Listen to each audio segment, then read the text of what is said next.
2024 के टिकट बंटवारे से पहले एमवीए में खींचातान, कांग्रेस ने 41 सीटों पर की समीक्षा, जाने उद्धव ठाकरे का प्लान। चलिए आपको इस वीडियो के जरिए हम बताते हैं कि उद्धव ठाकरे का नेक्स्ट प्लान क्या है। नमस्कार, इस वक्त आप देख रहे हैं प्रेस जागरण और मैं हूं आपके साथ स्मृति विद्यार्थी।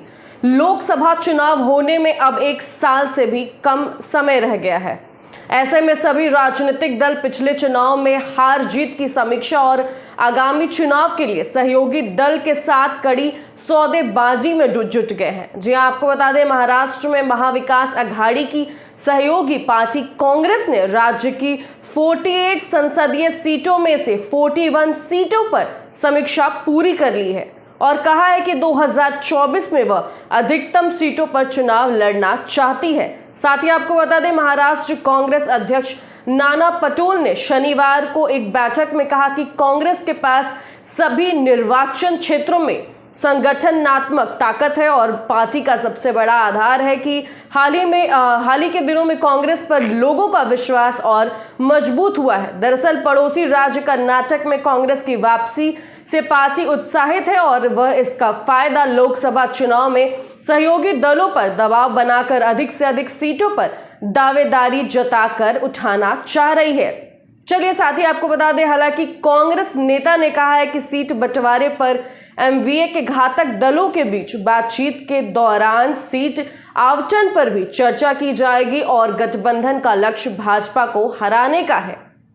इससे पहले शिवसेना यानी यूबीटी ने उन सभी 19 सीटों पर चुनाव लड़ने की मंशा जताई है। आपको बता दें, जिस पर उसने 2019 के लोकसभा चुनाव में जीत दर्ज की थी।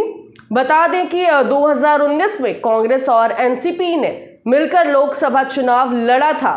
तब कांग्रेस ने 25 सीटों पर चुनाव लड़ा था, लेकिन सिर्फ चंद्रपुर सीट पर ही जीत दर्ज कर पाई थी, जबकि 25 जो सीटें हैं पर चुनाव लड़ने वाली एनसीपी ने 4 सीटें जीती थी। उस समय संयुक्त शिवसेना भाजपा के साथ गठबंधन में थी और उससे 23 सीटों पर चुनाव लड़ा था, जिसमें से 18 पर जीत की थी और बीजेपी ने 25 सीटों पर चुनाव लड़कर 23 सीटों पर जीत हासिल की। पिछले साल जून 2022 में शिवसेना ने विभाजन के बाद उद्धव ठाकरे गुट के पास लोकसभा में सिर्फ 6 सांसद यानी महाराष्ट्र से 5 सांसद और दमन-दीव से 1 सांसद रह गए हैं। इस तरह कुल मिलाकर आपको बता दें, एमवीए के पास इस समय 11 सांसद है, बीजेपी के पास 23 और एकनाथ शिंदे की शिवसेना के पास 13 सांसद है। इस राज्य में 2 निर्दलीय सांसदों का समर्थन भी एनडीए को प्राप्त है।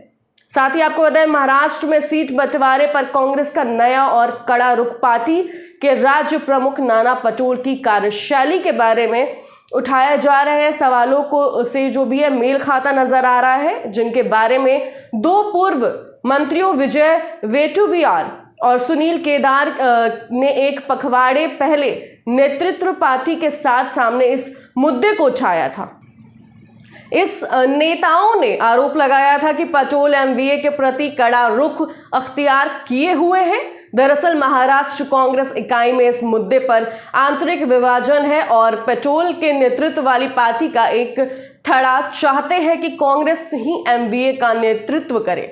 इसके पीछे यह तर्क दिया जा रहा है कि कांग्रेस राष्ट्रीय पार है और इस रूप में भूमिका निभाते हुए अधिक से अधिक सीटों पर चुनाव लड़ना चाहिए। साथ ही आपको बता दें, इंडियन एक्सप्रेस से कहा एक नेता ने कि एनडीए और शिवसेना यानी यूबीटी की तुलना में कम सीटों पर बात नहीं बन सकती है। इधर एनसीपी के अजित पवार ने कहा है कि कौन सी कितनी सीट पर लड़ेगा यह अभी तय नहीं किया है, लेकिन यह तय है कि सब मिलकर बीजेपी को हराने के लिए चुनाव में उतरेंगे और लड़ेंगे। आपको कैसा लगा ये जो आज का है वाकया? कमेंट सेक्शन में हमारे साथ जरूर शेयर करें और कांग्रेस को अगर सपोर्ट करना चाहते हैं इसके बारे में अगर आपकी कोई राय है तो जरूर हमारे साथ शेयर करें।